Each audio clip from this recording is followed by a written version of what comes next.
Bonjour. Aujourd'hui, on va explorer une idée vraiment fascinante qui vient de la littérature. Et si l'amour, ce n'était pas juste une émotion, mais une véritable éducation, un parcours qui nous forme.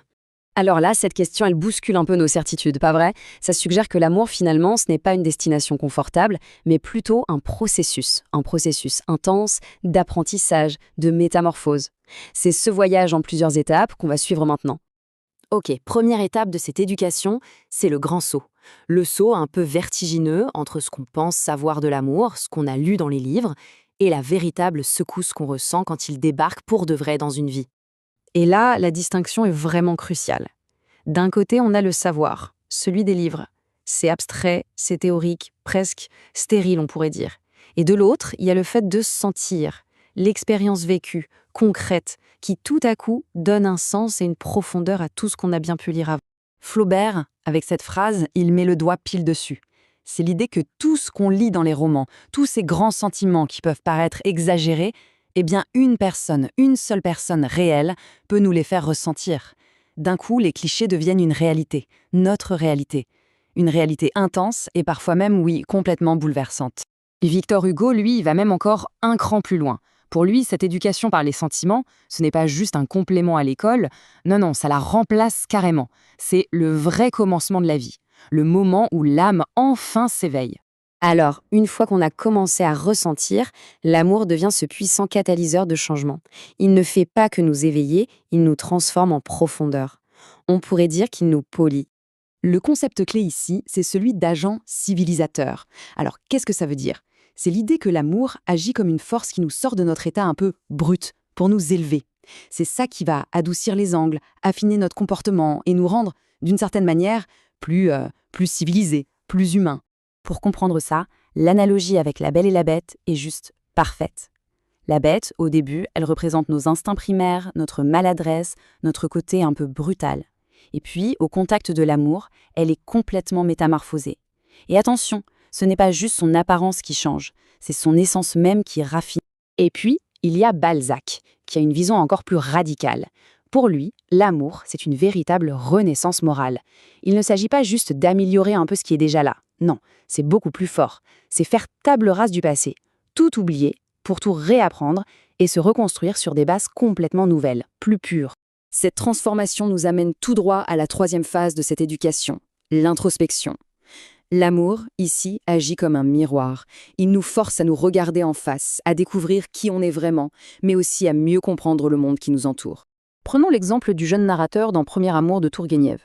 Avant de tomber amoureux, son monde est simple, hein. Des jeux d'enfants, la chasse aux corbeaux, bref, des émotions assez basiques. C'est vraiment l'innocence de l'enfance, une vie sans grande complexité intérieure. Et puis, l'amour frappe. Et là, tout change. Le monde intérieur s'embrase. Le corps réagit de manière incontrôlable. Le cœur s'emballe, on rugit. L'esprit est totalement confus. C'est une leçon, un peu brutale, c'est vrai, mais elle est essentielle. C'est la découverte de sa propre complexité, de son propre jardin secret. Et ça, c'est la fin de l'enfance. C'est le début de la conscience de soi. Mais attention, cette découverte de soi, elle ne se fait pas en solitaire dans une bulle. Non, elle s'accompagne d'une autre leçon qui est tout aussi importante, apprendre à naviguer dans le monde social avec tous ses codes, toutes ses règles et ses attentes. Et pour ça, le personnage de Julien Sorel chez Stendhal, c'est l'exemple parfait. Pour lui, la séduction, ce n'est pas du tout spontané. C'est un exercice, une stratégie. Il étudie des modèles, il cherche ce qu'un homme doit dire, il imite des comportements. C'est souvent très maladroit, mais ça montre bien comment l'amour devient une sorte de cours de sociologie appliquée, en accéléré. On arrive maintenant à la dernière leçon. Et c'est peut-être la plus profonde de toutes, parce que cette éducation sentimentale, elle ne s'arrête pas au bonheur. Au contraire, elle trouve souvent sa pleine mesure dans la douleur, dans le chagrin. C'est une idée forte, mais c'est ça. Les leçons les plus importantes ne viennent pas de la présence de l'amour, mais de son absence. C'est le manque, la perte qui nous enseigne le plus. La souffrance, elle devient une sorte de professeur. Un professeur très exigeant, c'est sûr, mais puissant. C'est elle qui nous force à comprendre la vraie valeur de ce qu'on a eu et de ce qu'on a. Et ça, c'est fondamental. Le chagrin d'amour, ce n'est pas juste une fin, une impasse, ça peut devenir le terreau de la créativité. La douleur, une fois qu'elle est sublimée, qu'elle est transformée, peut donner naissance à des œuvres d'art, à de la poésie, à de la musique.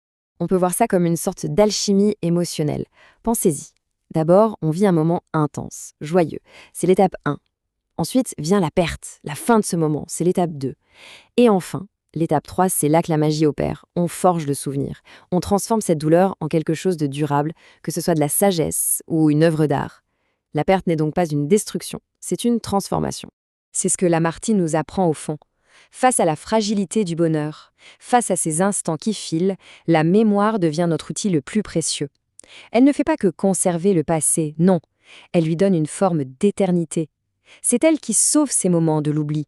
Donc, au final, si on résume, tout ce parcours, de la découverte des sentiments à la transformation morale en passant par la connaissance de soi et l'épreuve de la perte, eh bien tout ça, ça constitue une éducation qui est absolument essentielle. C'est peut-être même ce processus qui nous façonne et qui fait de nous des êtres pleinement humains. Et c'est sur cette réflexion finale que se termine notre exploration. Parce qu'au-delà des livres, au-delà des théories, cette éducation, elle est profondément personnelle, unique pour chacun. La question reste donc ouverte, comme une invitation à l'introspection. Au fond, que nous apprend l'amour? Merci de nous avoir suivis.